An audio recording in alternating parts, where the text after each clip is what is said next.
हमारे खुदावंद यीशु की अंजील मुक़द्दस यूहन्ना के मुताबिक उसका 3 बाब पहली 8 आयत। उस वक्त फरीसियों में से एक शख्स निकोदेमुस नामी यहूदियों का एक सरदार था।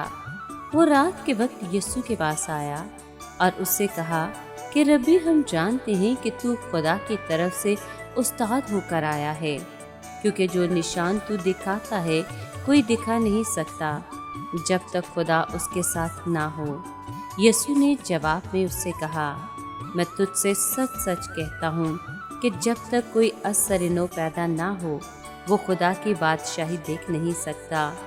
निकोदेमुस ने उससे कहा, आदमी जब बूढ़ा हो गया तो क्यों कर पैदा हो सकता है?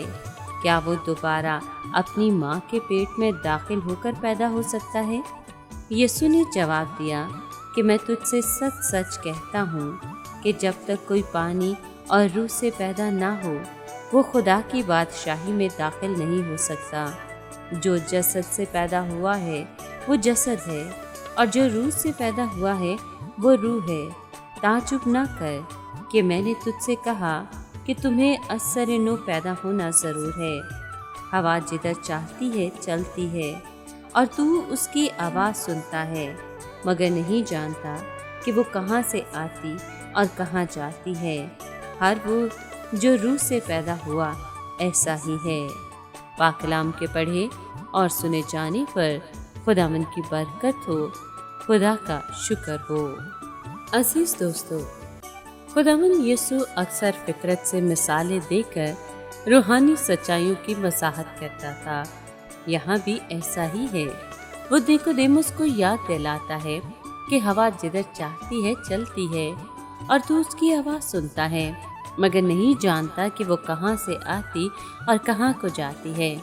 नई पैदाइश भी हवा की मानिद है।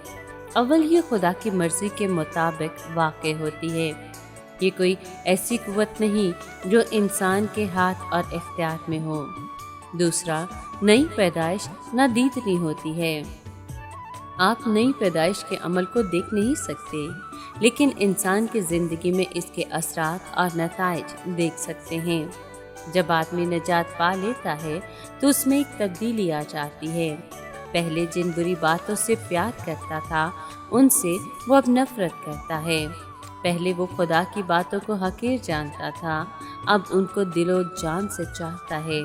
जिस तरह कोई शख्स हवा को पूरी तरह नहीं समझ सकता, इसी तरह इंसान नई पैदाइश को भी नहीं समझ सकता, क्योंकि ये खुदा के रूह का मौजज़ा है। इसके अलावा हवा की तरह नई पैदाइश भी ऐसी चीज़ है जिसके बारे में पहले से कुछ नहीं कहा जा सकता। ये कहना मुमकिन नहीं कि नई पैदाइश कब या कहाँ वाक़ई होगी।